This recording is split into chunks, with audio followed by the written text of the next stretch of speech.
Welcome to the Speak Your Piece podcast. My name is Ian McNaughton. Thank you for joining us. Coming on to the podcast to discuss the NFL draft this week, Haydn Barton. Haydn, how are you tonight?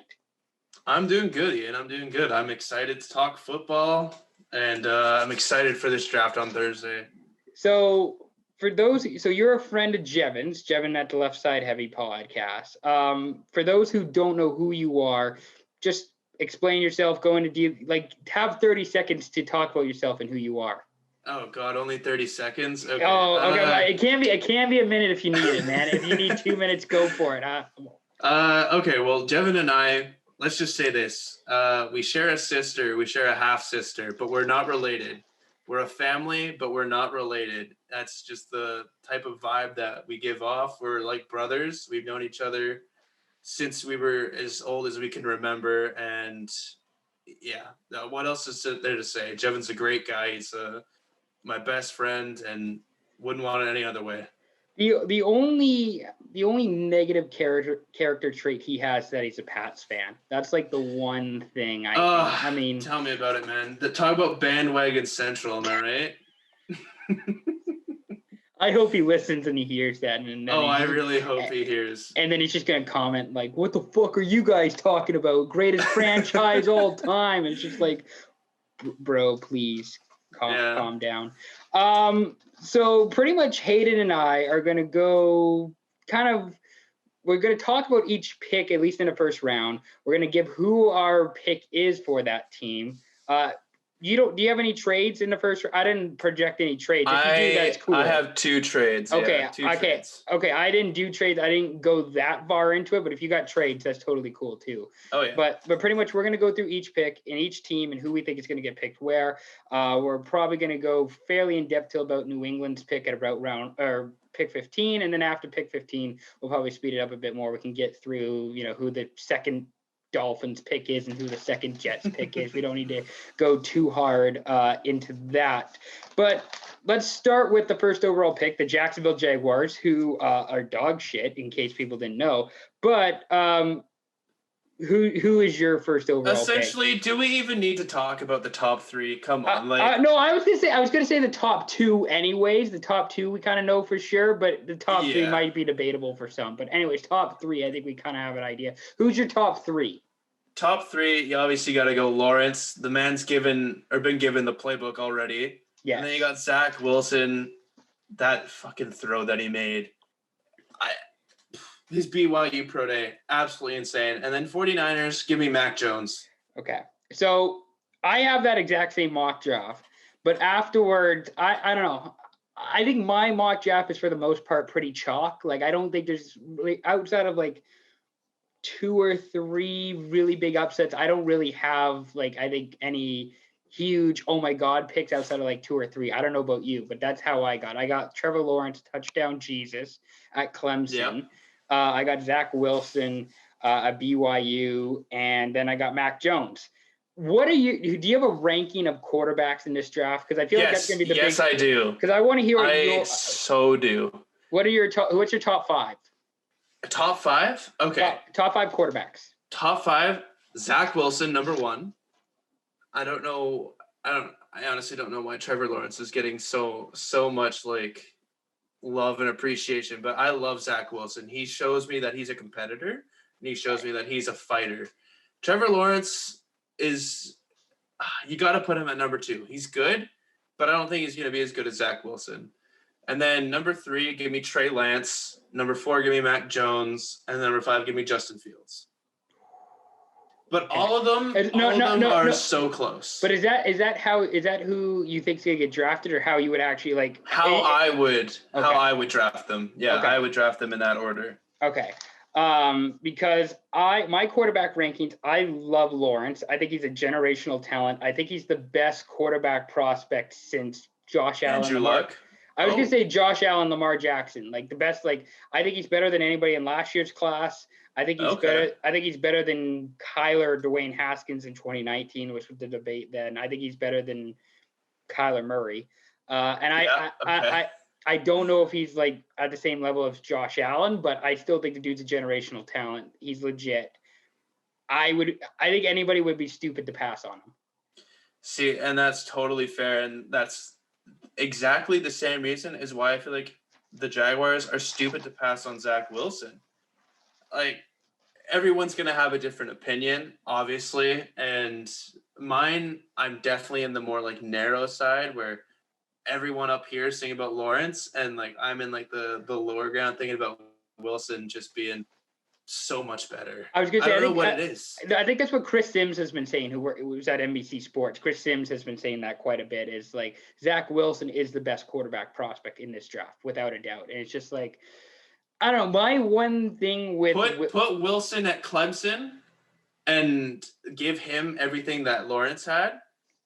I think Wilson, because obviously BYU's a smaller school, right? Yes. Not as high as Clemson. Clemson's always the top 4. They're not BYU is not recruiting the same guys that Clemson is recruiting. No, not even close. Like that's why, like, I get where you're coming from there. My issue with Wilson is that too many times I didn't see him set his feet properly, or he didn't have the right form that I was like. I watched like a couple of those, 12-minute highlight packages where they only just show like his touchdowns and whatever on YouTube.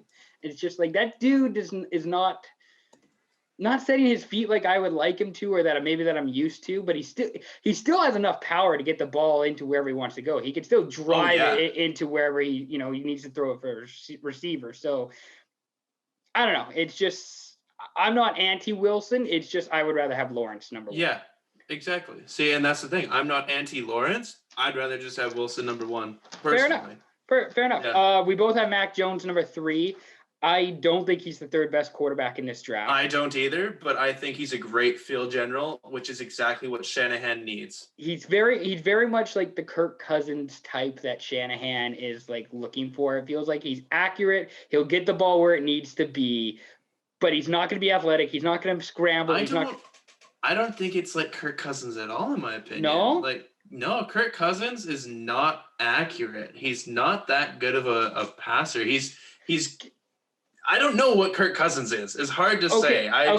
Okay, but here's the thing. So the narrative with Kirk Cousins is that he's not a primetime player, right? Yes. He can't win in prime time. And somebody, I can't remember who it is for the life of me, because the Seahawks beat them in prime time for like the 3rd straight year in a row now. Yep. And somebody came out and said Kirk Cousins isn't actually awful in prime time. Like, he's not great, but he's okay in prime time. The Vikings just stink.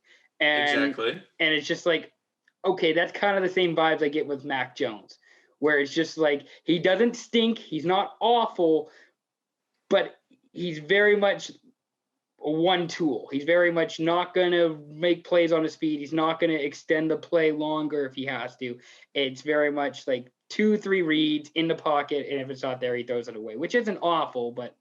Now tell me why that isn't a prototype of Jared Goff. I was going to say because Goff can scramble and can extend plays, but against Seattle, he didn't do that at all in the playoffs. He didn't do that at all. Like, he was afraid to run. He was afraid to just tuck it and run. And that's what I think Mac Jones is too, to a certain extent. He's not going to tuck it and run. But no. I see where I think Mac Jones has the potential just because of what San Francisco can do. Like Garoppolo, he made it to the Super Bowl, and all he did was hand off the ball. But that's just it. I don't think the Niners are not a bad team. Like, the Niners are a really good team that can win right now. And I guess if you want to win right now, Jones is I think Fields is that pick out of like the if Lawrence and Wilson are already gone. I think if you're talking between Lance, Fields, Mac Jones, I think Fields is the guy to help win now, but I don't know. I wouldn't be trading up to number 3 to draft Mac Jones. That's totally fair. But just what came out too, the 49ers are more looking today, as what they tweeted out, is Trey Lance or Mac Jones. Yes. Now, does that throw off the scent of Justin Fields? I have no idea. But that's why this is a mock draft, which is why I'm so excited to do this. Okay, so I was gonna say also, no one has like outright said no on like Mac Jones yet. Like, there's been so much Mac Jones talk that's like, where there's smoke, there's fire. Exactly. Like if people wouldn't be saying Mac Jones all the time if there wasn't some truth real thing happening between the Niners and Mac Jones. But what do I know? I'm just some guy wearing a hat. Yeah, we're just someone doing this over a podcast. You know, it's fine. It's cool. It's cool. Whatever. What else are we going to do? So number 4, the Atlanta Falcons. Mm-hmm. The Dirty Birds. The Dirty Birds. Do you want to take this one? I'll start with you. You're the guest of honor here. You go number 4 with the Falcons. So I was just on Left Side Heavy, just recorded an episode, and I had a really, really hot take of them taking someone else other than Kyle Pitts. But for this one, it just makes so much sense for Kyle Pitts to go there. I want to decline it so much, but Kyle Pitts, the Atlanta Falcons. Hayden Hurst, you were cool, but Matt Ryan needs another target, I guess. So especially with news about Julio Jones might not even be there. See, that's a really fascinating thing because I think it was Arthur Blank, the owner of the Falcons, said, like, we want to create a sustainable winning culture, whatever the bullshit word soup that all ownership management like to use to sell the fans on winning. But my pick for the Atlanta Falcons, that's not a bad one. I like that pick. My pick is Trey Lance. Going for the future. I'm going for, because here's the thing. I think the Falcons are good enough to compete with Ryan and Joe and all their offensive weapons. I think defense is more the problem. Now, I don't know if the Falcons want to trade back to get a defensive player or if they want to just take a defensive player right away. Yeah, I think defense is more the issue with that team. I think the offense is really good. I think the offense is, talented. But I'm not gonna lie. I had in my other one, I had Kwity Paye going to the Falcons. But how do you pass on Kyle Pitts? Yeah, I mean, the reason I think the Falcons do is just because they already believe they have so many weapons, they don't need another one. But then there's no reason for them to also say, oh, we need a quarterback for the future. Because I think Ryan's contract still has 2 or 3 more years left anyways, and he's still a quality starter for 2 or 3 more years. But yeah, I'm going with the future in Trey Lance, and that dude I think is set up for how the NFL is going in the future, what the league looks like. 100%. The Lamar Jackson prototype, the Kyler Murray, yeah. Yeah, so that's why I'm going to go with Lance, number 4. You go with Kyle Pitts. I think more likely your pick will be correct than mine, but it could go either way. Either way. That's like one of my 2 or 3 outlandish kind of hot takes in this draft is Falcons with Lance. Number 5, Cincinnati Bengals. Who day? Not who dat, who day. They also released new jerseys, by the way, the Bengals. Thoughts on their new jerseys? Let me tell you, the white ones are going to look super green on Joe Burrow, so they need a lineman, but I don't think the Bengals will go lineman for offense. Jamar Chase is sitting right there, LSU product to LSU product. You got to take Jamar Chase. It makes sense, doesn't it? AJ Green going away. T. Higgins is also a really good wide receiver too. I like T. Higgins. I like him too. I took him in fantasy last year because I thought as a late round dark horse who I thought could be something, and he actually had some good moments with Burrow before Burrow went down. Oh yeah. But that's a good pick too. I like that Jamar Chase pick. I'm going to go with Penei Sewell. Yep. As the tackle for the Bengals because I don't know. I just feel like they need to tackle. Everybody was saying this before Burrow got injured that they need, better offensive linemen. And this is your chance to get better offensive linemen. I think Sewell is still a developmental product. I don't know if he's going to be starting right away because they got Jonah Williams. And I can't remember who the right tackle is off the top of my head. I'm blanking on that shit. I should have wrote that down. Anyway, it's not the point. The thing with the Bengals, I think they just get their tackle. They get an old lineman. They help out Burrow. They help protect him. And I think they fill a major need for the future.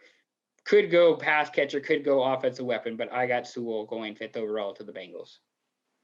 And again, in my other draft, I had Sewell go into the Bengals. I don't know. I see a lot of teams being dumb and not drafting the right person. So I feel like this is a more accurate draft, which is why I saved it for you, because I feel like this is what's going to go down.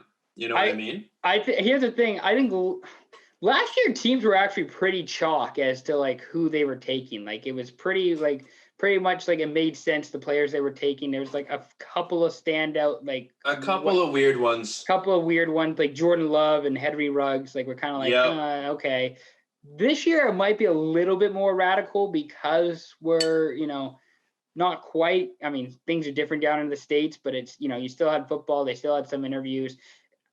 I don't know. I think the Bengals make the smart choice. I think the Bengals are not the same old Bengals, and they, draft a respectable tackle to help their quarterback. But, I mean, Jamar Chase makes a lot of sense, too, because you got the Burrow, Chase, Higgins trio. Yeah. No, let's just hope that Zach Taylor can actually make the right decision on draft night and go lineman. But, like I said, I just see Jamar. I just see him being drafted. I don't know why, but I just do. It might be the Burrow effect of just them wanting to please Burrow. There might be that part of it too, where they're just looking to to please Burrow on draft night, give him some respectability. But we'll see. Let's go. We'll go to number 6. We'll go to the Dolphins at 6. Interesting team. They got 2 first-round picks. They could make the playoffs this year. Dark horse to make the playoffs in that division. Who do you have the Miami Dolphins taking at 6? Well, Laramie Tunsil, your trade has come in perfectly here because give me Penei Sewell to the Dolphins here. All right.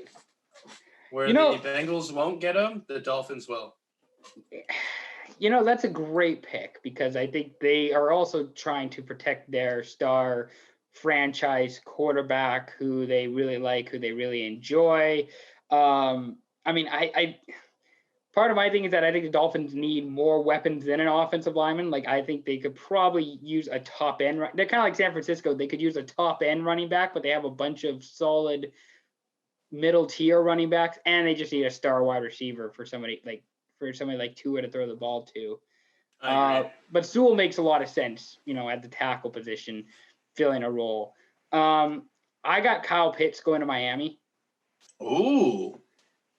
Okay. I just quitting on Gesicki. I see here you are. Well, here's the thing. Part of it is that this is one of the picks where it's like best player available for the Dolphins. I think it's the best player available. And as much as I like, Gesicki or Adam Shaheen, even I think even he has potential. Shaheen has potential. Shaheen can be something. I still don't think that's enough for you to not take Kyle Pitts if he's available. That's fair. I really like Pitts as much as the next guy. I think he's like he does Jimmy Graham things in a wide receiver body. Like if Jimmy Graham could actually run routes, I think it's like the perfect fit. Graham could run routes. What are you talking about, man? I need. Here's the thing. I trust Kyle Pitts to do a sluggo. I don't know that Jimmy Graham can do a sluggo. I don't think Kyle Pitts can take on a defender as well as Jimmy Graham can. That's fair. I look at his Florida tape, dude. What is the ACC doing? They don't hit it all. They don't push the tight end. The SEC. The SEC. Sorry, my bad. ACC is Miami. Listen. Pitts can go anywhere from 4 to 8. I think Pitts and Sewell. He could literally fill any team's void. Yes. He's that good. Yes. Pitts is so good. I just think if Miami is on the clock and they're looking for the best player available, they go Kyle Pitts. They could go Chase. He's still available in my mock draft technically, but I would think they go Kyle Pitts because he's just too good of a talent to pass up on. So that's why I got the Dolphins going 6 with Kyle Pitts. I love the Jimmy Graham conversation, by the way, considering that Seattle didn't even know how to use him properly for like. Oh wait, until the last year. Yeah, until the contract year, where then like Seattle started figuring out, hey, why don't you just isolate him on a cornerback? Amazing. Yeah. Amazing. Oh, who knew that he could actually do that? Oh, wait, maybe the Saints, who only used him for that. Oh, no, it's awesome that he's been on both of our teams and has succeeded at one and completely failed at the rest. So You know what? His last year in Seattle wasn't that bad. No, his last year was good. It's just it took them like a year and a half, 2 years. And plus he had he had the major injury. It took them 2 years to actually figure. Plus Seattle's O-line was absolutely garbage. Like awful. And then when they try and use Graham as a run blocker too. Yeah, let's just put the worst run blocker tight end up against who? Jadeveon Clowney at that time? Aaron Donald. Let's have him go up against Aaron Donald and see how that goes. It's like, I can tell you how that goes. That's He's gotten better, but he hasn't gotten that much better. Okay, he's not Gronkowski. No, and I mean, going to Chicago also has not helped. I mean, he had. Oh my God, when he said like, "Oh, I'm gonna go to a Super Bowl caliber team," I was like, "You're coming back to the Saints?" Oh, and then no. Chicago of all teams. I also don't know why he didn't just stay in Green Bay. Like that just made it perfect. Green Bay didn't want him. They released him. I know, but like. And look what Tunyon did. Look at how good that he's just produced Tunyon. Yeah, Robert Tunyon's fucking awesome. Number 7, Detroit Lions. Who do you got going? First defensive player off my board. Ooh. Give me Kwity Paye. Ooh. Lions need a lot of help, but, Michigan to Michigan, it just kind of makes sense in my eyes. Michigan. Interesting. That's a good pick. I have them going later on because I don't know. I mean, I think this isn't really that great of a class for, edge play. I mean, it's not a bad, in the second and third round, it's pretty good for edge rushers. And the inside players gets even worse for defensive interior players, just trying to find those type of guys. So, I mean, I could see a team going all in on them early, but that's why I like the Lions. Yeah, that makes sense. I got Jamar Chase going to Detroit. I like that pick too. I mean, he would be their best wide receiver since Calvin Johnson. Day one. Oh yeah. Yeah. Mm-hmm. I mean, no offense to Golden Tate, also who I liked, or Brashad Perriman, or Kenny Golladay. But I mean, I think Jamar Chase is great. He can help out Goff, because if you don't give any help to Jared Goff in Detroit, then what the fuck are you actually doing? You're really just wasting this man's career. Not that it's already been wasted. Is Goff the Mendoza line of competent starter quarterbacks? You can average, guys you can potentially win a Super Bowl with. Goff maybe, but anything less than Goff, you're not winning a Super Bowl. You're not winning. Yeah, I mean, he did get to the Super Bowl, so I mean, off of a fucking fluke. But that's kind of how I see it. Yeah. That's I won't go too far into that, but thank you. I've already relived it enough. Well, that's any time anybody shows Super Bowl 49 highlights, and it's just what happens at the end, right? It's I really do, and I don't want to talk about this. Can we please talk about anything else? Let's talk about Super Bowl 48. Okay, that was such a good one. That was that game was boring by the time, after Harvin, Super Bowl 48, by the time Harvin scored that touchdown, it's okay, well, I don't know. This is just a shit kicking. So you got Paye going to Detroit. Yep. And I got Jamar Chase. Yep. Lions worst team in the league potentially this year?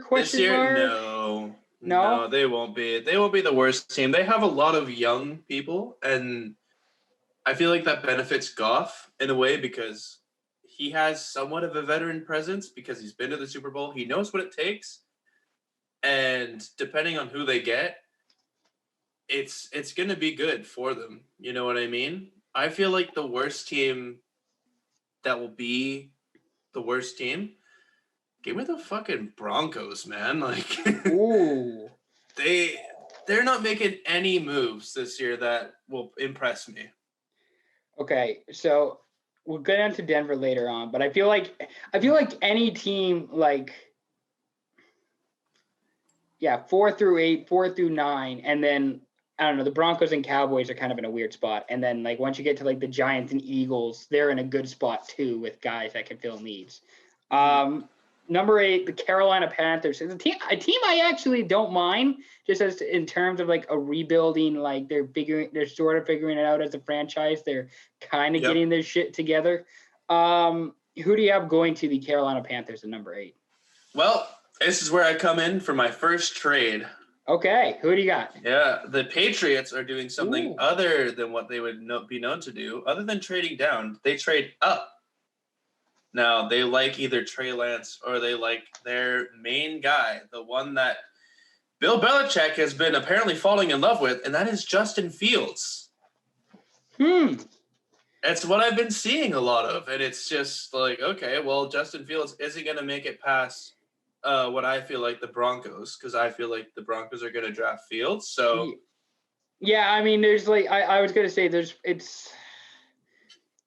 if he gets past Denver somehow, then the Cowboys have to trade down to let somebody take a quarterback, because there's no reason Fields or Lance should be outside of the top 10.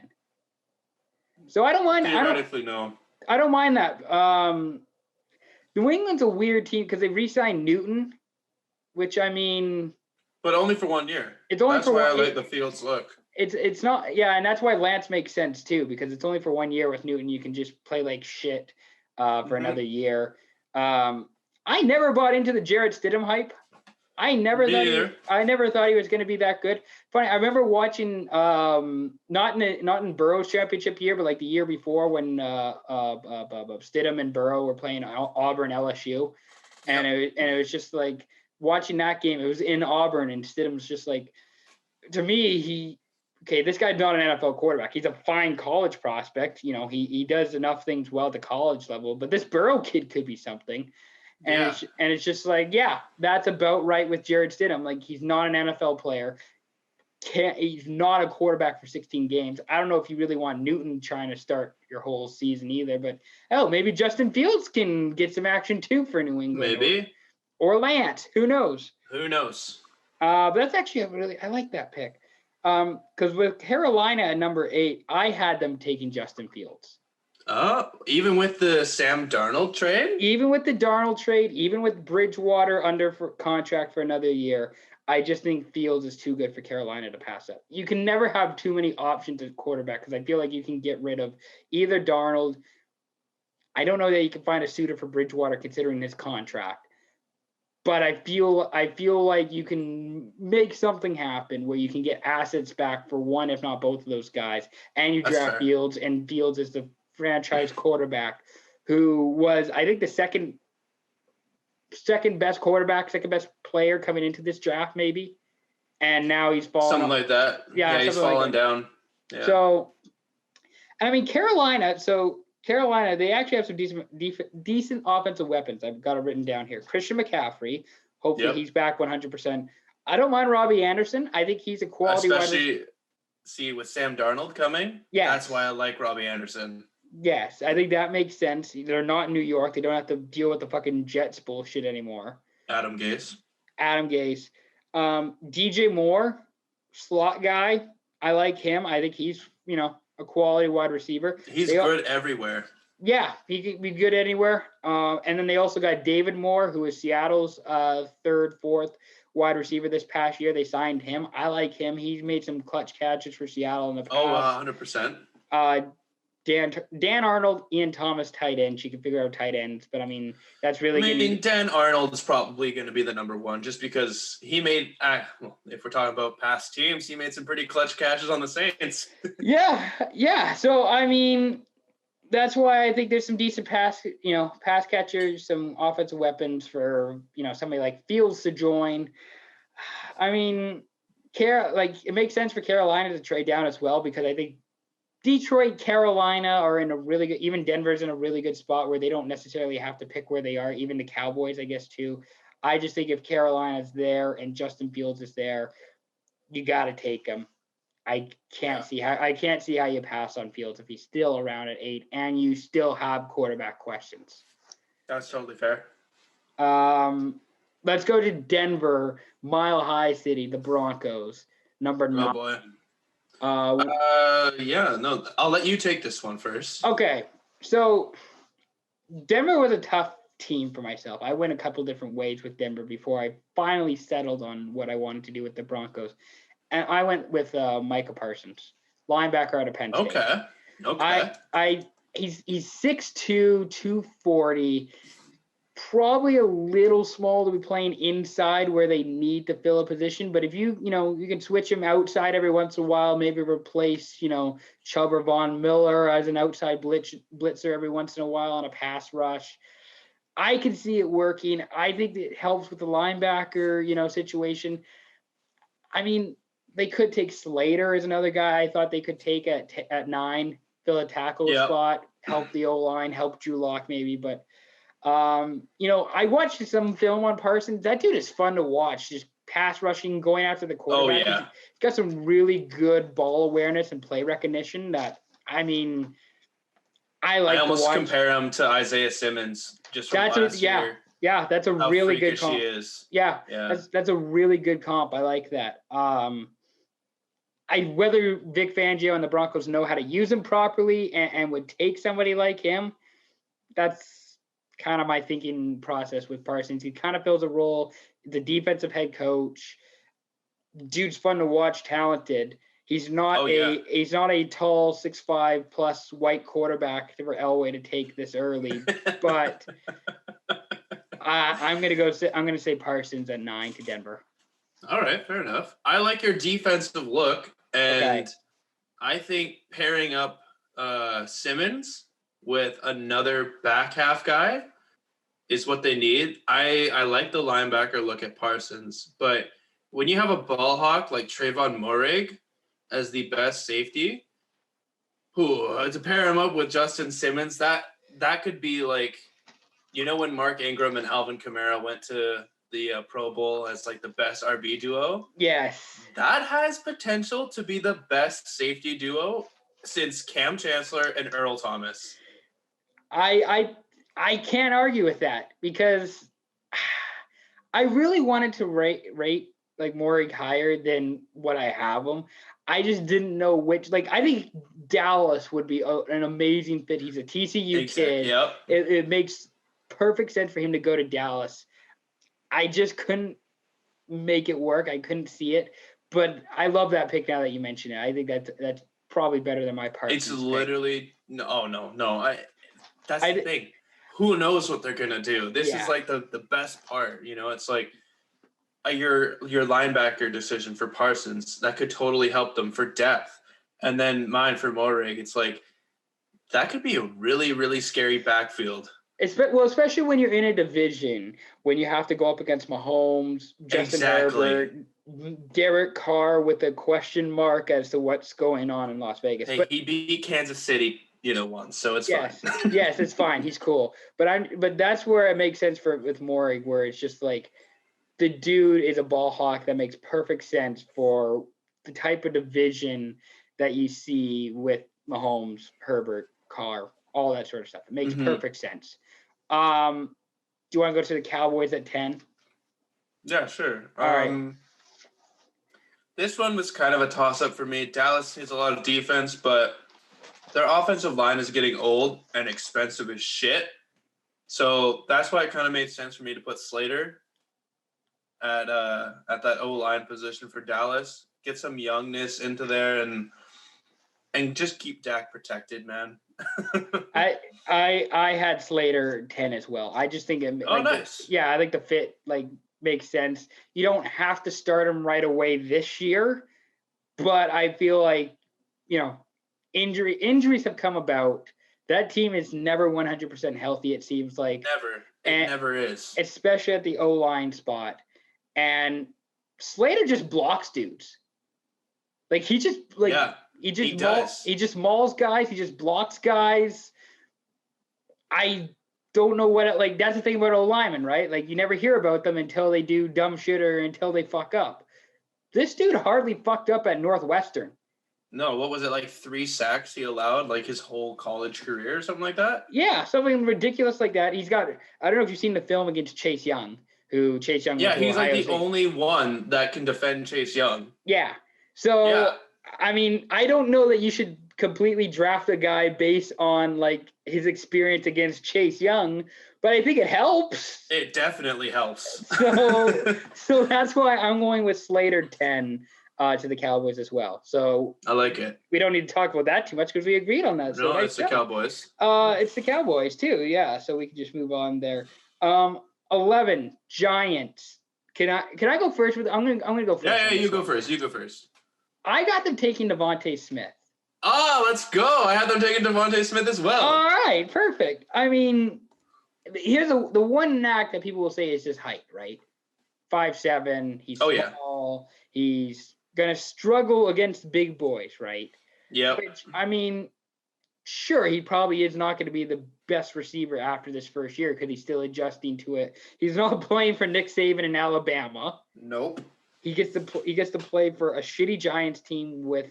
I think this is the peak of Daniel Jones's career that we're seeing right here. If this isn't his season, then he's never gonna have a season. Yeah, so pretty much he like at least help out Jones. Like if Jones is your guy, if he's your quarterback of the future, give him a little support, and that's why I went with the Heisman winner, Devontae. Yep. I love that pick because I see the same thing.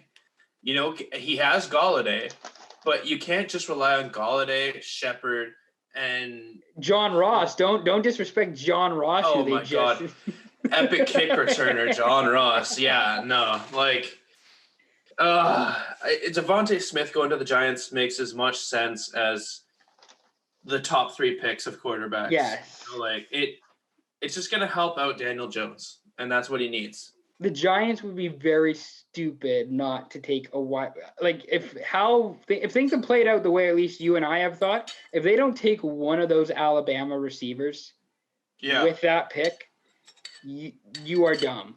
Gettleman can be fired tomorrow. I think you're really making a mistake. But knowing if Slater falls to them, maybe Slater. That's like my one exception. Sure, but I mean, if you're because of Chase Young being in that same division. But if you're taking, I'm going through my list. Like if you're taking like Rashad Bateman, who I have like going later on in the first round. Like if you take a guy like 10 picks earlier than he should go, then there's going to be hell to pay. Yeah, you're making a very Bears pick right there, okay? Yes. Yes, you are. Number 12, Philadelphia Eagles. I'll let you have this one since I took the last one. This one might cause some drama, but okay. If the Eagles coach is willing to come out and say that Jalen Hurts isn't the starter, I don't know what his mindset is in, and apparently he plays rock, paper, scissors to see how much competitiveness their players have. It just kind of all speaks like they're wanting a quarterback, and Trey Lance is right in their feet. They're going to choose Trey Lance. Okay. Because I'm sorry, but I don't see Joe Flacco really making a statement in Philadelphia. I don't either. And I don't actually mind Hurts. Definitely like Doug Peterson, definitely in like week 6, 7, whenever they played like San Francisco in that primetime game last year, that was definitely, I got like get me the fuck out of here vibes. Like Doug Peterson, like I don't want to be here anymore. Please get me out of this job. I hate this type vibes. From the head coach of the former Super Bowl winning team. I don't know. I don't think they would trade up for a quarterback. That's the thing. They didn't even have to trade up. Lance just fell to them in my position. Yeah, like I don't think they're going out of their way to get a quarterback. I think if there's a quarterback there, they'll take him. Yeah. I mean, Lance makes a lot of sense because Lance is kind of similar to Hurts. And even Wentz too. And even big Wentz. Arm. Yeah, rushing. But by the way, I don't know how many people actually know this. I very much slept on Jalen Hurts. I was not a Hurts guy. I didn't see it. Like when he was at Alabama and he was throwing for 126 yards and 10 completions, I'm like, this guy is not NFL ready. This guy can't make it to the next level. And then he went to Oklahoma where he threw for like 4,000 yards. And then he's, looked he's looked fine with Philadelphia. For the most part. For the most part. So, I definitely slept on Jalen Hurts. I went with Jalen Waddle as the Eagles pick at 12 because they're top 4 wide receivers. Travis Aren't a joke. Yeah, like Greg Ward Jr., who is third on the Eagles depth chart, played quarterback for the University of Houston in college. Like, that's insane. The fact that you can't figure out wide receiver that badly, that a converted quarterback in college is now your third best wide receiver. So that's why I went with Waddle. He's fast. He's got speed to burn. Some people compare him to Tyreek Hill. I don't know if anybody's like Tyreek Hill because that offensive scheme is just insane. I also don't think, what's the Eagles coach, Nick Sirianni? Yeah, Sirianni, the joke of a quarterback. I don't think he's – what he said something ridiculous or something stupid in his opening press con. I can't remember what it was. It was just something dumb, and it's like, you should not be an NFL head coach. Very much Freddie Kitchen vibes from Nick Sirianni in Philadelphia. Like, this guy's not a coach. This guy shouldn't be here. But I got Waddle. I got another wide receiver for the Eagles. Somebody to help Jalen to Jalen. I like it. Jalen to Jalen. A little bit of the Alabama connection. A little bit. So I got Waddle going to the Eagles at 12. Nice. All right. 13, LA Chargers, who are on the rise. Also a wild card playoff. Yeah, very could be. Dark horse. I'll let you go first on the Chargers. Who do you got with the? Well, clearly offensive line was an issue, and since Slater isn't there and Sewell isn't there, you got to go to the next best guy, which is probably Christian Darrisaw. You could also go with Weatherhead from Oklahoma, but I think Darrisaw kind of has a little bit more. What's to say? Like, he just seems more NFL ready in my eyes. Sure. My thing with Darrisaw is that watching him, like, the dude's talented. He's like a brute almost at playing for Virginia Tech. He relied a little bit on his talent, a bit too much, it felt like, sometimes just watching him. Not like, didn't always give 100%. I don't know if the NFL will change that, and being with a star quarterback like Herbert and being on a competitive team like the Chargers, maybe that changes. I don't hate the pick. I think that makes sense because that team has struggled.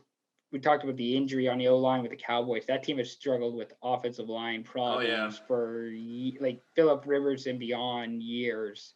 Yeah, maybe all the way back to Drew Brees. Yeah. Probably all the way back to Dan Fouts, if we're being honest. I'm trying to find a decent O-line for the fucking Chargers. I went with Patrick Surtain. Okay. As a cornerback. They could go, like, they also need an O-line too. Like, they need O-line and corner. Like, Darrisaw makes sense too. I just went with Surtain because he seems like Surtain. He just seems like the Jalen Ramsey, old Richard Sherman shut down press man corner. Shut down, yeah. That teams are looking for.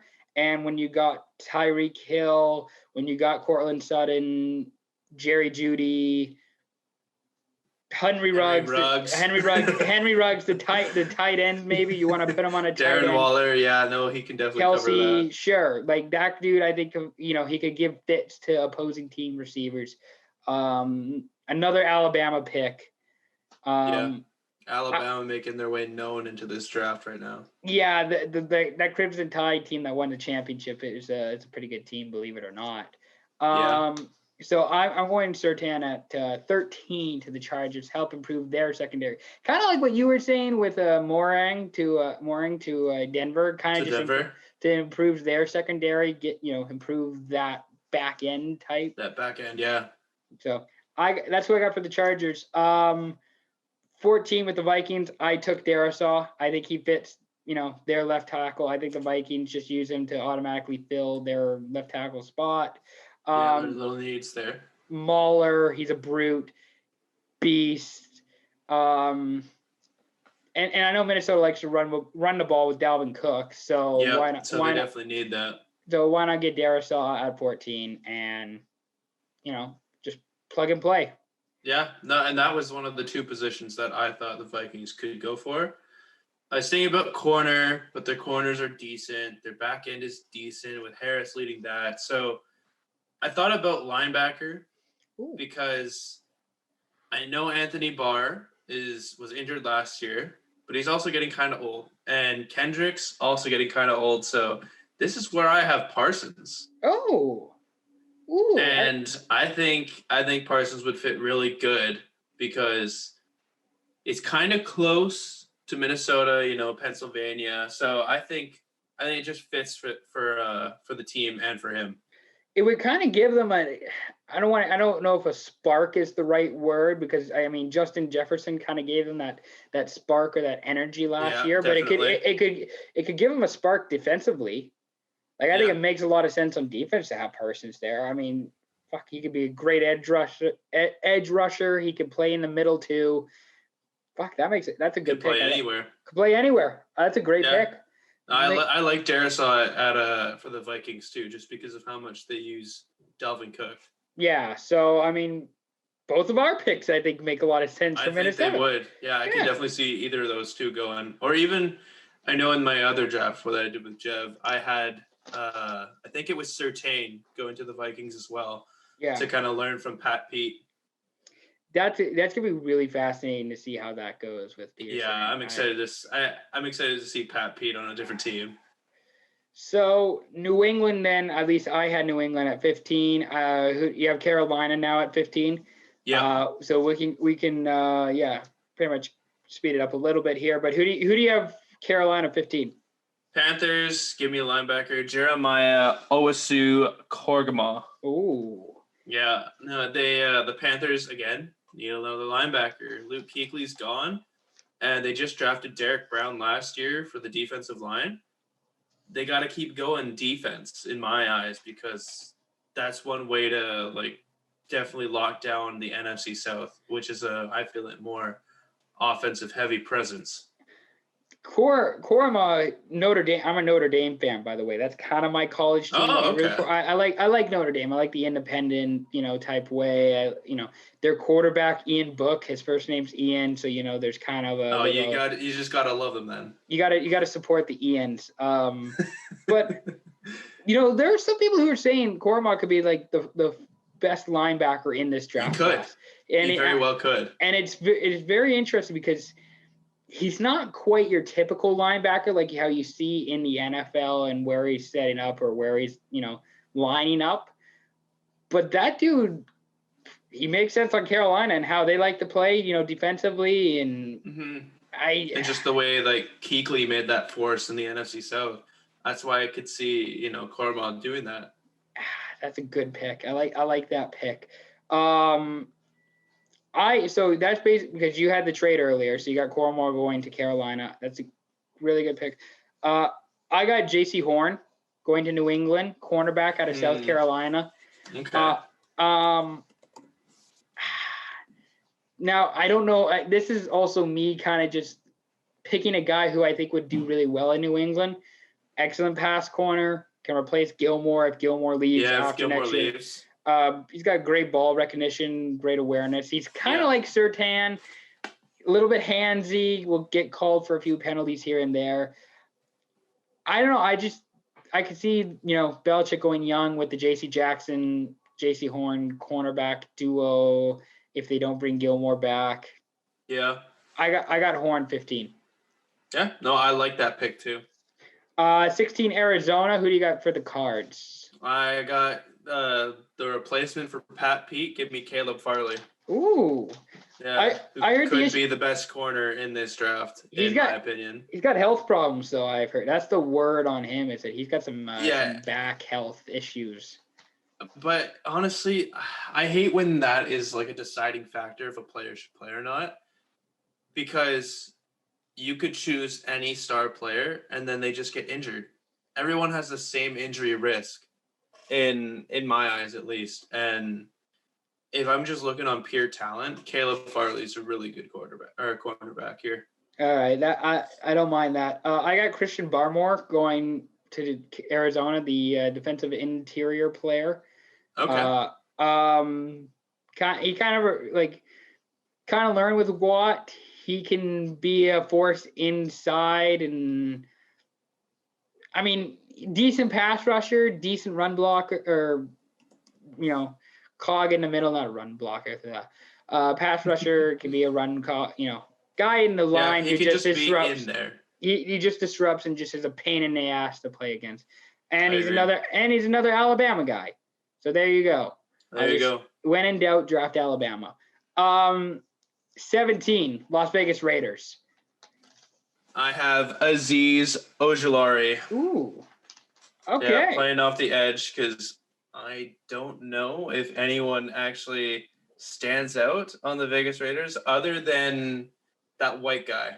Max Crosby. Yes, Crosby. He's got 2 X's with Max, which is like definitely, you can definitely tell he's like this generation of kids because the parents are just throwing an extra letter in there when I was about to say really giving off the PlayStation 3, Xbox 360 name vibes. That's great. Good pick. I got Greg Newsome, cornerback, Northwestern. Wow. Okay, really going deep with the cornerbacks here. I'm going corners with Newsome. Here's the thing. I don't know what the fuck Gruden and the Raiders are doing. And I don't know that they know what they're doing. So maybe if 2 of the last 4 picks are corners, then Gruden's like, well, shit, guys, maybe we got to get a corner. We got a lot of receivers in here. And he's just chewing his gum, and he's just like, yeah, we'll get a corner. And it's just got to get their shit going mentally there. I don't know what the fuck they're doing. Like, this is like, at least last year when they were like playing Kansas City, they at least had a plan, right? Like they run the ball, Carr throws every once in a while, and it's usually pretty safe passes. Jonathan Abram is a great safety. It's a great safety. Their defense is actually low-key was fairly good. I mean, they got decent edge rushers and Crosby. Very low-key. I mean, their linebackers, Nick Kwiatkowski is like a really good linebacker. Like, the pieces were there, and then it just seemed like they were ripping out some of their pieces this year. And I don't know. It just seems like with the Raiders, it's like 1 step forward, 2 steps back. That's more my Gruden Raiders. Like, yeah, no, exactly. When the whole world wants the Vegas Raiders, when the whole world wants the Raiders to do good, yes, that's when you bet against them. Okay.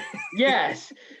That's when like, oh wow, this team's really like they won 2 straight games. They're really making progress. It's just like sell all your. I don't care if they're playing the Jets. They almost lost to the fucking Jets. Okay. Yeah, it shouldn't have been that close. They should have lost to the Jets. Yes. You put Robert Saleh in that position instead of fucking Adam Gase. And holy shit, man! The Jets have the number 1 overall pick, just like that.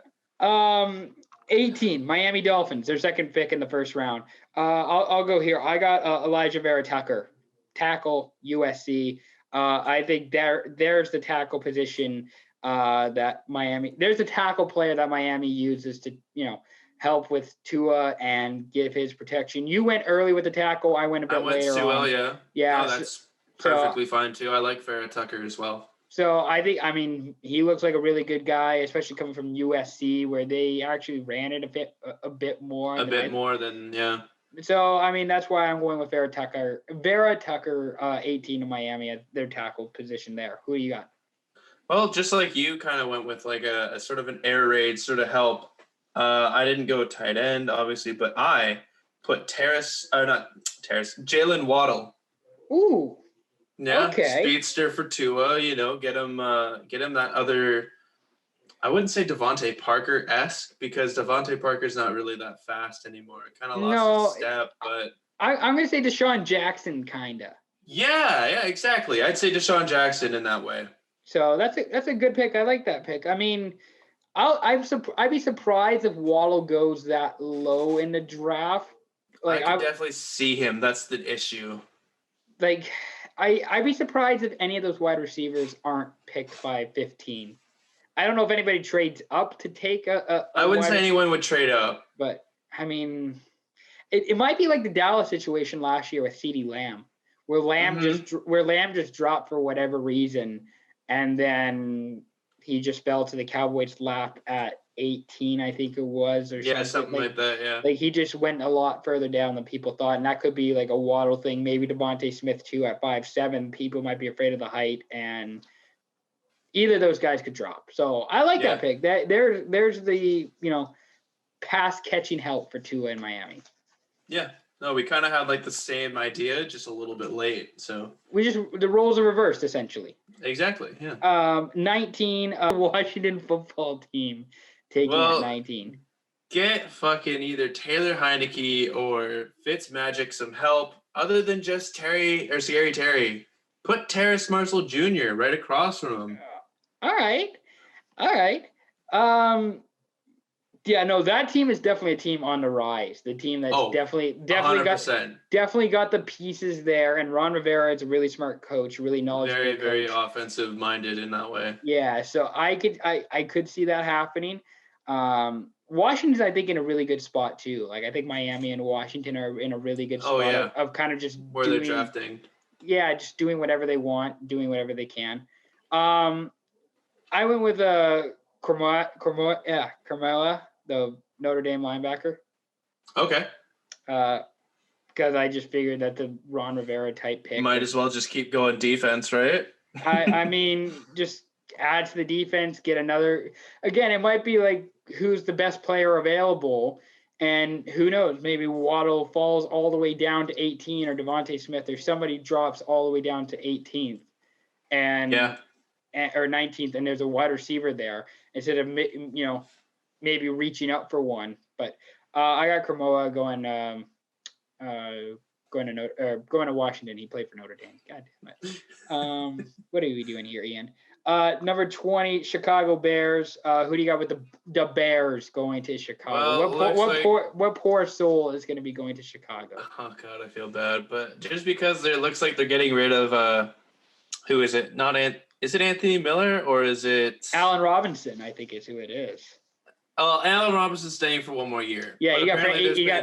Yeah, I got the franchise tag, but apparently, I think they are looking to trade Anthony Miller. So possibly. So I have the Bears sticking with the receiver because it looks like that's what they're going to need. I have Rashad Bateman going to the Bears. I also have Rashad Bateman going to the Bears. Let's go. See, it just kind of makes sense. Some poor wide receiver who is getting thrusted into whatever the hell that offense is on a given basis, week after week. I guess Andy Dalton is an upgrade over money Mitch Trubisky. I don't. Would you call it an upgrade? It feels very much like a wash. It feels very much like what Trubisky will be in 10 years from now. Yeah, that's exactly how I think I see it too. It's very much like you just accelerated the Mitch process 10 years down the road, and he just became ginger all of a sudden. I was just about to say, and he became a ginger, so how much better could it get? So I got Bateman going 20 to Chicago. You got Bateman going 20 to Chicago. R.I.P. anybody fall on that the same. I was gonna say R.I.P. to anybody going to the Bears in this year. 21, Indianapolis, the Colts. I'll let you take this one first. I went with Pay. Okay, yeah, Pay. I think Pay to Indy makes sense just because they need an edge rusher. Indianapolis is weird. I don't want to say Indy is Seattle-esque, where they're good for 10 wins in a year, but they never seem to figure out how to beat the top teams. Because I feel like Seattle is better than Indy, but that just might be my bias who watches and roots for the Seahawks every week. Could be. There's definitely something there with Indianapolis. I think Taylor's a really good running back. I like Michael Pittman, T.Y. Hilton. I don't know about the Wentz the quarterback thing is weird. I don't know what if Wentz is going to be the guy for Indianapolis. I think their defense is okay. It's not great. It's not awful. I think it's just okay, and we'll win them a few games. We might lose them a few games, but I think they go Pay, get a edge rusher, Solid edge rusher. Yeah. Solid edge rusher. You probably, I don't see how you can go wrong with him in that spot. So that's why I'm going to pay. But the same way that you see like the receivers kind of not being able to fall past that spot, I don't see pay falling that far because there's so many teams that could use him. And if the Colts somehow get him, amazing pick. Yeah. And I mean, he's also a Big Ten guy too, right? It's like exactly. You got somewhat of a geographical connection. Who do you have? Indianapolis 20. Well, I have a trade. Okay. In this one. And all right. The whole time I was doing this, I was really thinking like what two teams that I could potentially see trading up or even trading away. And both times I ran through this, I could only see the Saints and the Patriots trying to do something. I don't know why, but I could only see that. And I have the Saints trading up to that Colts spot after just seeing Caleb Farley go, and, you know, they want to get their guy, and I know that they're talking a lot about it, but give me J.C. Horn to the Saints. I see a lot of people sleeping on Horn, you know, and I see a lot of people that could choose Surtain. I can see a lot of people that choose Farley or even Newsome. Yeah. So Horn to the Saints makes sense, especially considering that whole Marshawn Lattimore thing going on. So I would say the Saints kind of feel like the Patriots in a way of like a team that kind of just needs a reboost or a boost and just like a rebuild. And like, you know, you got to, you know, you've been used to something for so long and now that thing is gone. And now like you're kind of in the unknown at like that thing you knew for a long time and were comfortable with and were, you know, sleeping well at night because of it. Breeze is now gone and Brady's gone to New England. So maybe, you know, New England and New Orleans just go with the fuck it. Let's trade up. Let's go get our guy and let's pay what, you know, let's pay to go get our guy. Let's go find our guy. And if your guy is Horn and if Horn is still around, fucking go get him. Yeah. No, exactly.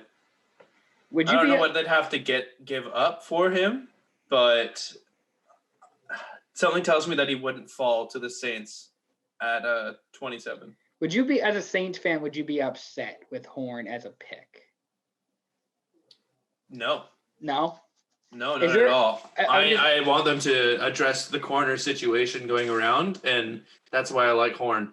I was going to say, is there a guy who just, I mean, can be more than one guy, but just like one guy for sure, outright, don't want him. I don't want him near my team. As a corner or just any player? Any player. If there's one guy on the Saints, if they draft this one player, you're going to be like, what's the Jordan Love for the Saints? Jordan Love. Well, I don't see them being able to draft a quarterback, but if they draft Kyle Trask in the first round, that's a good choice. I will shit bricks because so Kyle Trask might be this year's Jordan Love is what I'm hearing. Yeah, if the Saints decide to go anywhere, or even if any team decides to draft Kyle Trask in the first round, I might throw a fit. And I can already say that is going to be the Jordan Love of the pick or of this year because he's not going to play. No, he definitely needs like 2 or 3 years before he should actually like see the field. I agree. Like regularly. Yeah. Okay, so I went pay. You got the Saints trade up for Horn. 22 Tennessee Titans. I got Vera Tucker. That's a good pick.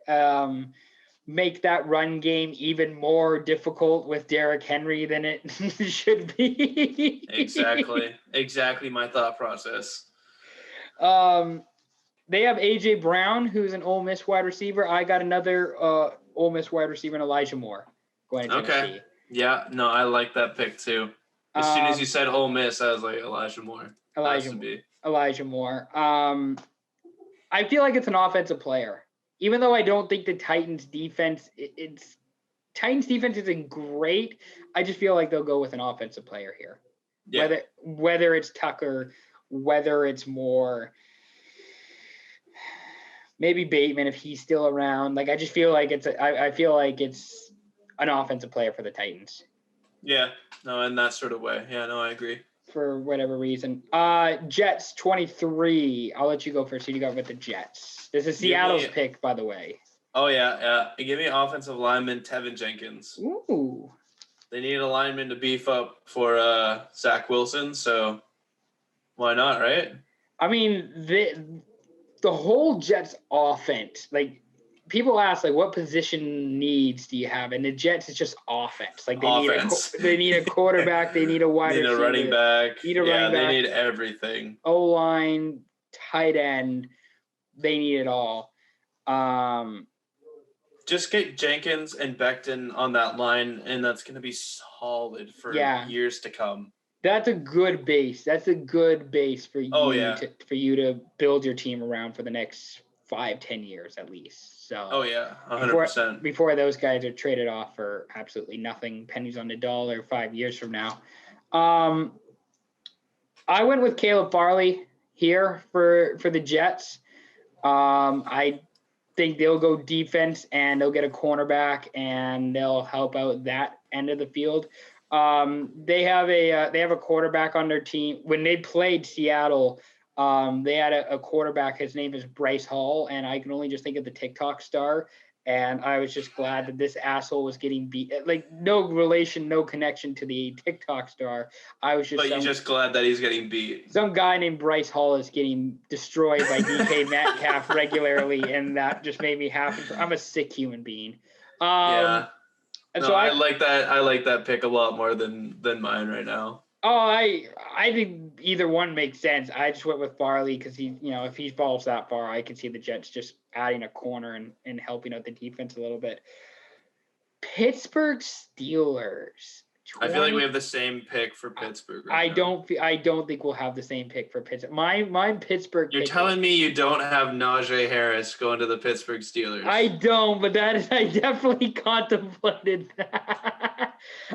So one of my good buddies, he comes on the pod every once in a while. He's a Steelers fan, and we've been joking since high school, and that was 3 or 4 years ago.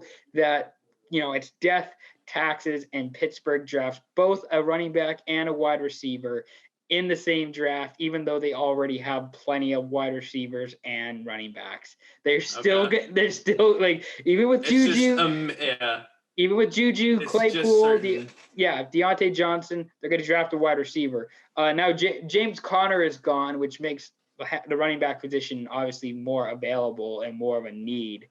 That's also a really good question of who's the first running back to be taken in a draft. Najee Harris. It has to be Harris. ETN though. ETN. But who does he go to? That's the thing. I mean, the Jets could take a running back. That would be very Jets of them to take a running back. It's like quarterback, running back. It's just like. Yeah, I'm not gonna lie.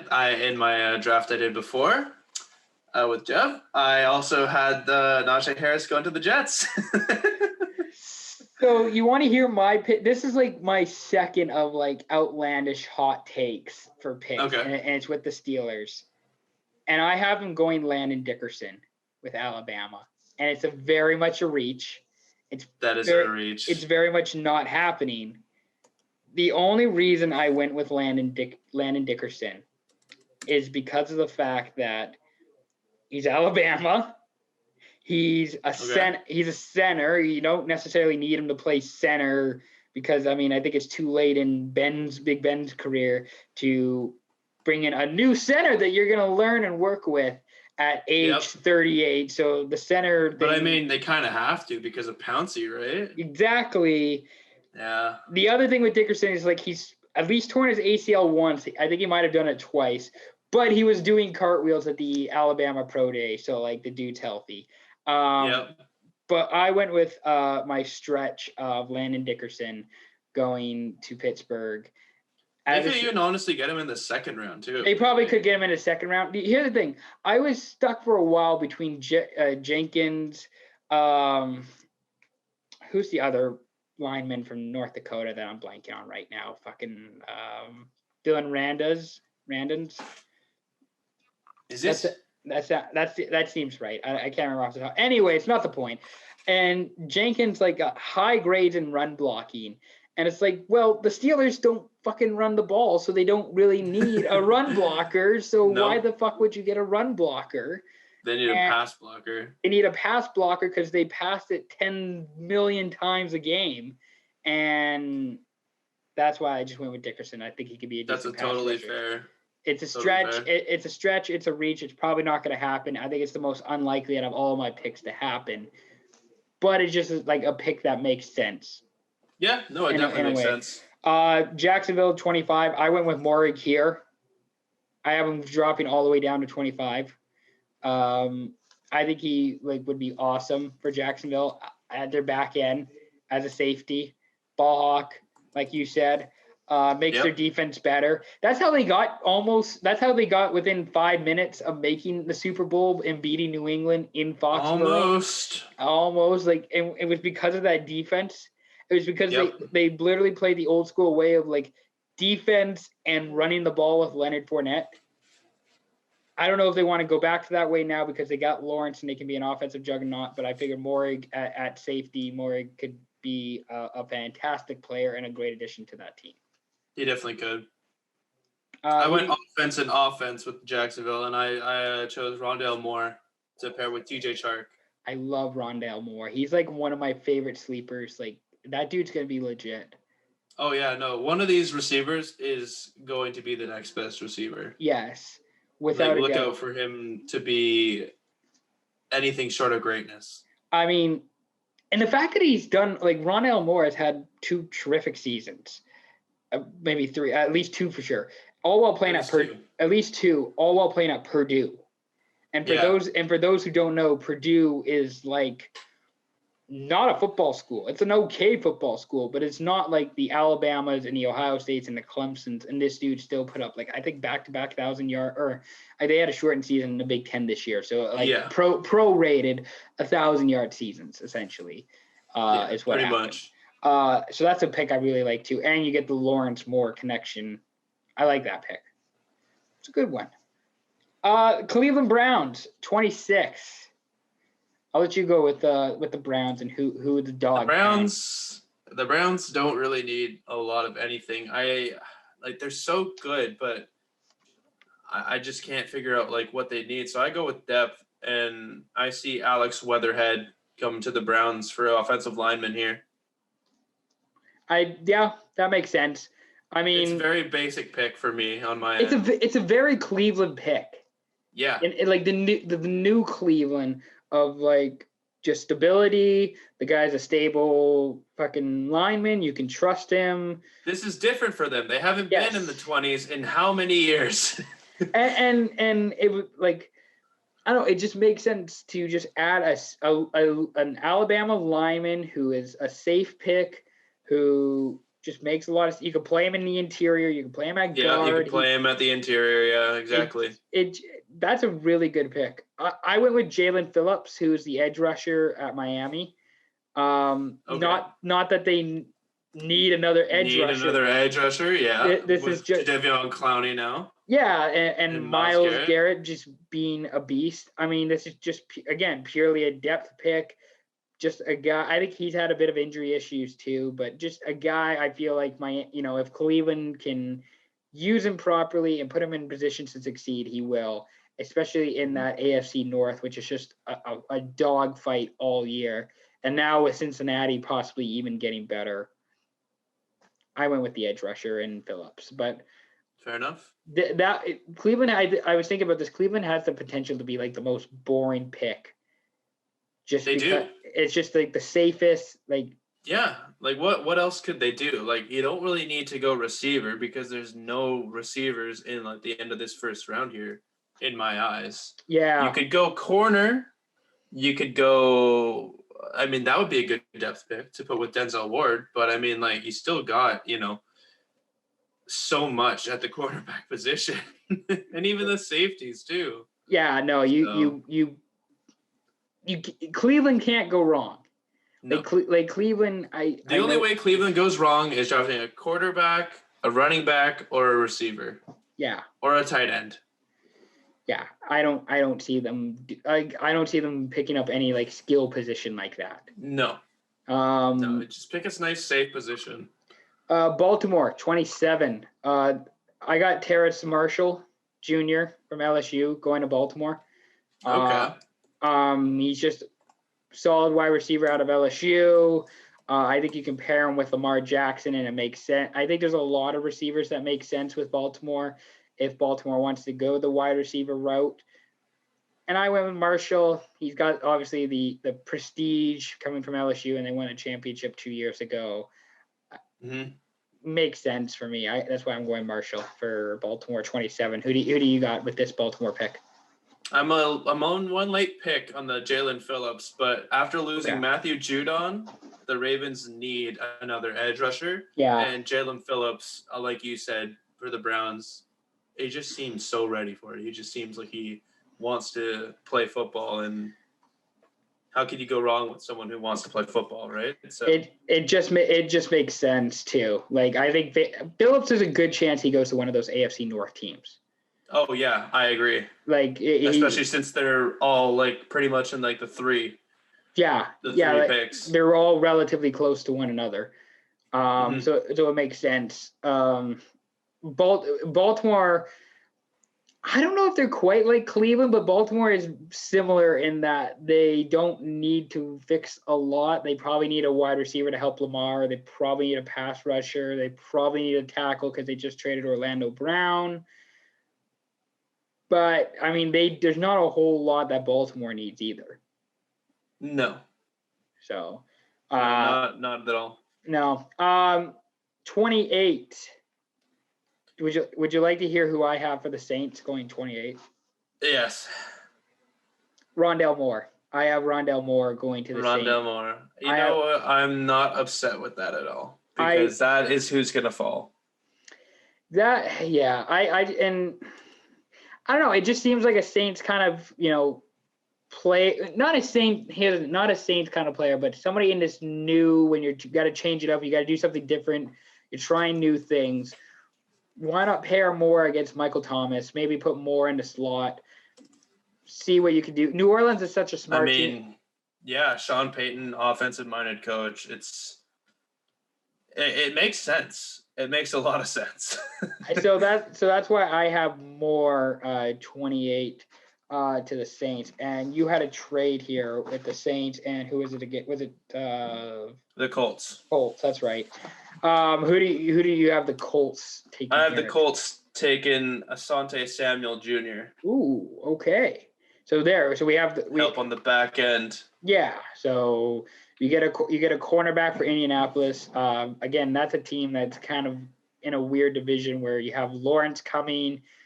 Tannehill doesn't throw it a ton, but he can still. No, but he definitely needs someone to cover, AJ Brown, and who knows with Deshaun Watson and what the Texans have going on. But I try and avoid that because that's a really it's a touchy subject. Yeah.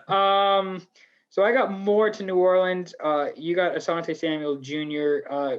To Indianapolis. Green Bay 29. I have Zevin Collins, linebacker. There's I was gonna say there's like Zevin Collins and Nick Bolton, like the two linebackers who are I really want Nick Bolton to fall to the Saints in the second round. Yeah, I mean both of those guys look really good. Like, and every time I've been doing like my PFF mock drafts, and those guys are both like right next to one another. So I mean that's a good pick, and I mean. Green Bay's not taking a wide receiver. Why would they, right? Like, no, you want someone to pair up with Devontae Adams? No. Don't sleep on Equanimous St. Brown like that. All right, or Marquez Valdez-Scantling. Yeah, or Alan Lazard. Yeah, don't sleep on those guys. Get out of here with that shit. 29 for Green Bay. I have Asante Samuel Jr. going to Green Bay. Wow! Look at that. We're so close in picks here. So the reason I have Samuel Jr. is even though actually Green Bay has some decent cornerbacks with Jair Alexander, Kevin King. Decent cornerbacks, Kevin King. Decent. Oh man. That NFC Championship game I'm not a fan of that. Yeah, we'll just pretend like Scotty Miller didn't dust him.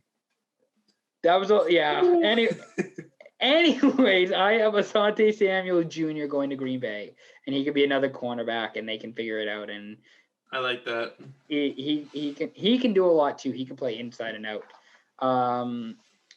30 Buffalo, the Bills.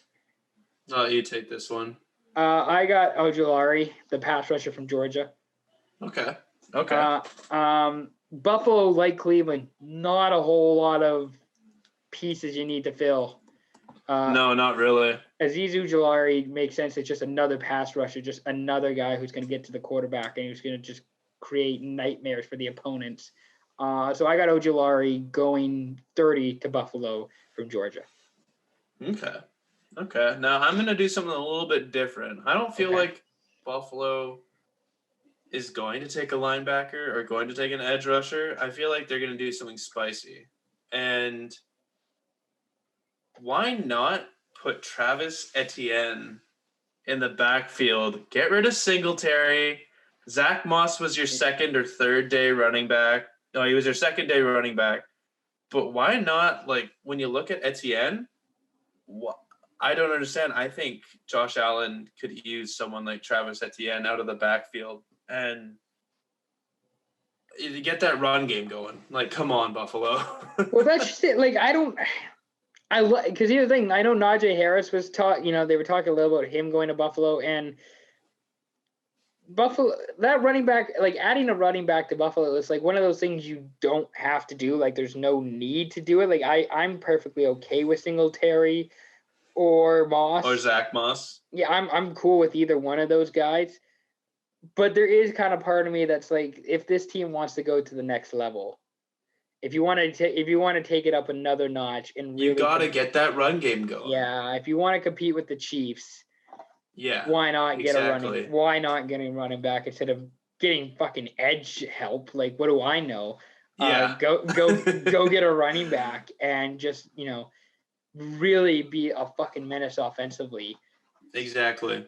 Baltimore 31. This is part of the Orlando Brown trade that has happened within the past week. I don't know when it happened. The past 4 days, I'm pretty sure. Time doesn't mean anything to me now, it seems like. Who do you have with the Ravens in their second pick, 31 overall? Well, with the Ravens going defense in the first pick, I'm going to make them stay defense. Give me safety Richie Grant. Ooh. It doesn't seem like they have a lot of back-end help, and Marcus Peters isn't getting any younger, which is weird to say because it's not like he's been in the league for super long. But Richie Grant, another solid safety pick, come up and will hit you right in the face. So, and Baltimore loves playing that run defense sort of style. Mm-hmm. And they'll lock you down, and Richie Grant just kind of solidifies himself as someone like that. He makes a lot of sense for a lot of teams as someone who just comes down into the box and, can abuse crossing patterns or just be an absolute menace. Yeah. Or can just like hit anybody in the run game if they don't get out of his way. I like that pick for Baltimore. That makes sense. Because they traded a tackle, I think they draft a tackle and they go Tevin Jenkins. Okay. Yeah. I think if Jenkins is still around, I got Tevin Jenkins just because he makes sense as a run blocker. Yep, totally. He can replace Brown probably day one, I would think. And can fit in immediately. The funny thing about Orlando Brown too, I guess he's been in the league about 5 years now. 4 or 5 years. Like and he had a horrible pro day. Like, I remember like people were just like shitting on this guy's pro day, and he was awful, and he ran like a 4.8 40 or something, or even maybe something super slow. Something super slow. He didn't bench as much as people thought, and then I think he slipped all the way either late first or into the second round, so Baltimore got him because people were just like, oh, this guy's combine was awful or something. And it's just like Baltimore just has a way, and I know Ozzie Newsome isn't their GM anymore, but Baltimore just has a way of just finding talent and making it work and just putting it all together.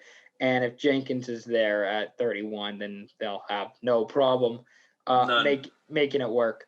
Final pick, number 32, the Tampa Bay Buccaneers. I feel like we have to have the same one here. Do we have the same one here? I don't see how you could go anywhere else except for this position here. All right. I'll let you say it. I have tackle. Okay, we went wrong. Yeah, no, I got Dylan Reduns, who's Reduns. I don't know if I got his name right. The North Dakota State tackle, and I just feel like the guy protecting Lance. Yeah, so I just feel like they went with another offensive lineman just to like. They're returning all like we talk about like making depth picks. They are returning all 22 starters from the Super Bowl winning team. Like literally any pick that Tampa Bay makes is a depth pick. Yeah, exactly. And that's why I think Jason Pierre-Paul is getting kind of old. You know, he was on that New York Giants team when they won against Tom Brady. Right. And what did the Giants go out and do the next year? They went out and drafted another edge person. So that's why I see the Bucs doing that, because the Bucs are in a win now mode with Bruce Arians. They're going to draft Jason Away. He's the guy that will fall right to him, and he's the guy that literally like mirrors Jason Pierre-Paul. Everything except for the hand. Okay. Yeah. Wow, you're gonna bring the hand comment into this. I think that makes sense too. I just literally any pick is a depth pick. If a pass rusher makes sense too. I mean, I don't know if you do like the PFF like mock drafts. If you go on them, I've seen people do it, but I haven't tried it for myself yet. They say that the top need, what the biggest need they say that the Bucs need? What? Quarterback. Yeah, what a surprise. You don't think Tom Brady's playing for another 6 years? Okay. Like, if the Bucs took Kyle Trask here, like... Am I mad about that? Yes. Like, that would be a stupid pick, because, like, that's... It's such a stupid pick. Like, I don't know. You're picking a depth guy. I got Reduns, who's Dylan Reduns from North Dakota. I mean... It's a fair pick as well. It's a fair pick. Yeah, like fucking taking an edge rusher too is not a shitty idea either. Like no, like there's no shitty ideas with this pick for the Tampa Bay Bucs. Yes, you cannot fuck up this pick. You cannot fuck up this pick.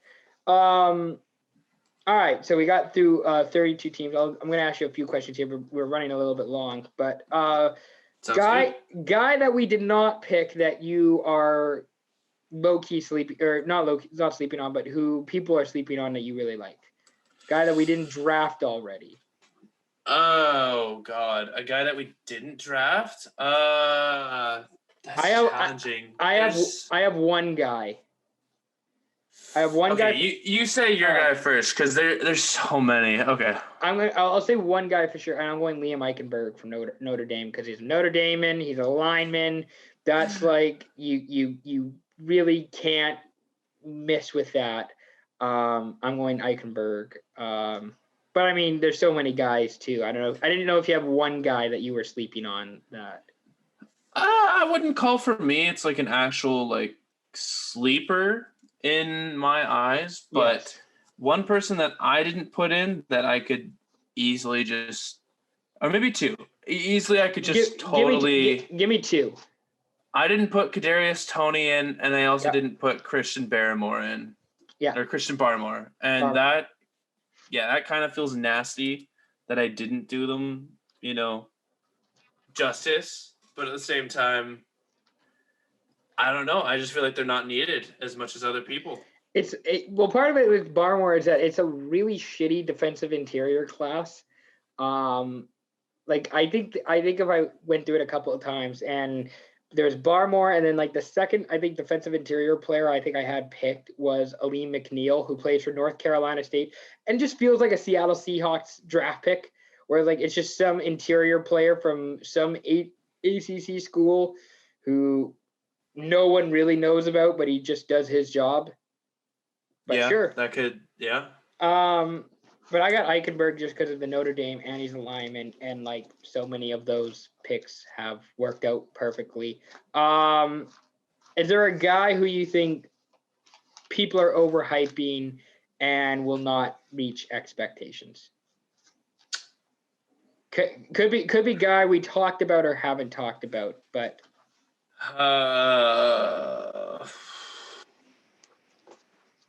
just because. Oh man, that's so hard. I would say Rashawn Slater. Depending on where he goes, he could fail in my eyes.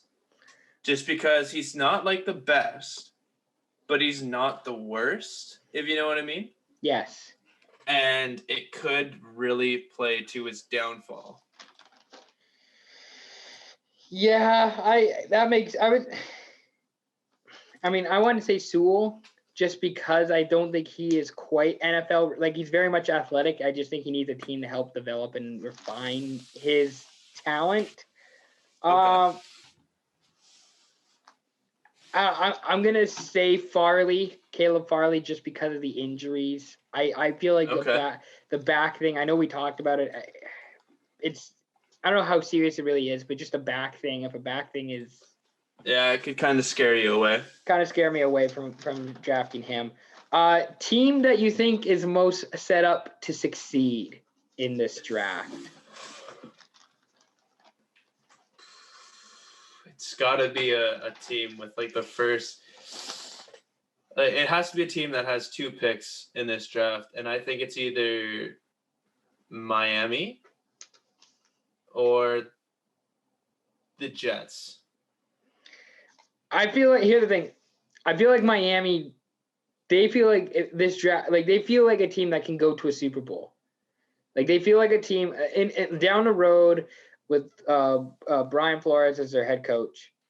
Yep. Definitely feels like a team that has their shit together and knows what's up. That's a good pick. I like Miami. I don't know about the Jets. The Jets, I feel like, are just going to jet sit, and ownership is. But I like Robert Saleh. That's the thing. I like that mindset. I was never a big Saleh guy for I don't know why. But probably because maybe in the same division, maybe. Also, I'm kind of a fan of Kyle Shanahan. Not a fan of his dad hats. Like definitely like. Kyle Shanahan like takes his kids to soccer in the minivan and has like the flat dad cap that he wears on the field, and he thinks he's hot shit. A team I think that's really set up to succeed is, I'm gonna say, Carolina. Okay. I'm gonna say Carolina because I think they're in a really good spot if they want to trade down or even trade up, possibly, if they think they have a guy that if they need be. I think Carolina's in a really good spot. Even like New York, Philly, LA Chargers, like any team like 11, 12, 13, I think 11, 16. I think they can find the type of players that they're looking for in that spot. Team most set up to fail in this draft. To fail. I have my pick, and it's somewhat biased, in San Francisco. Because I think it could be San Francisco, yeah. Depending on who gets drafted, I say the Vikings. Ooh. Because they could use a lot on the defense, they could use a lot on the offense, but if they choose wrong, they could fail so hard because their defense could go right back to shit, or the offense could just literally stay to running with Dalvin, and if it doesn't work, then toss it up to Justin Jefferson or Adam Thielen. They feel like a team, just as a team, not even just the one pick, just as a team, like they could possibly go and compete in that division, maybe, if things go well, and if Dalvin Cook does really well, Kirk Cousins, Thielen and Jefferson obviously are a really good duo. Defensively, they can go and compete, but they also can do the reverse, and they also feel like a team that can get worse in a hurry, can be absolutely dog shit, and are picking in the top 5. Like, that's a team that can do either or. Yeah. Or they could just go back to, well, I guess they can't. I mean, they can finish 8-1 now that we have a 17-game season, but they could also, so they can finish 500. That's the podcast. Haydn, thank you very much for taking the time to be on here and join us. Anything you want to plug or mention or shout out to the viewership here at Speak Your Piece before we let you go? Oh, okay, man. I gotta say thanks for having me on. It was really, really fun to talk football, and I don't even care that we went a little bit long. It's always fun to talk and do all that. But you can follow me on Instagram and Twitter if you want at Haydn_Barton. What can I say? Thank you for having me on, Ian. I'll send you the Twitter follow. But yeah, no, we'll have to do this again sometime. Maybe I don't know if the Saints are playing the Seahawks again. They might be playing this year, actually. Saints from Seahawks. I have to check the schedule. Not this year. Not this year. Next year. Next year, because I know. Who knows? Maybe come playoff time. Oh, well, I was gonna say, was it last year, 2019, when Teddy Bridgewater walked into now Lumen Field and just made a mockery of our team and Yeah, and Deontay Harris with that nice punt return in the color rush unis. That's not even the worst punt return by a player against Seattle. That pisses me off. There was one against. Do you remember the one against the Rams where someone was up Tavon Austin? That one, yes. No, it wasn't Tavon Austin. It was. No, I think Tavon was the one who was fake fair catching it. He was waving his hands, and then the ball was at the other side of the field, and Canadian John Ryan was was left to go, and who the hell knows to stop that. Okay, I know what you mean. But yeah, no, well, maybe there's some Seattle, New Orleans thing going on. We can make something happen. Who knows? Well, I'm sure we'll chat again in the future. But Haydn, thank you again. It's been awesome. Yeah, of course, man. Enjoy the draft week. Enjoy having a first round pick. Yeah, I will. I'll be sure to mention it to you when we pick someone. Yeah. Anyways, thank you again. Have a great night, and thank you very much. You know where to follow us. Thank you very much for your support, and we'll talk again soon. Peace out.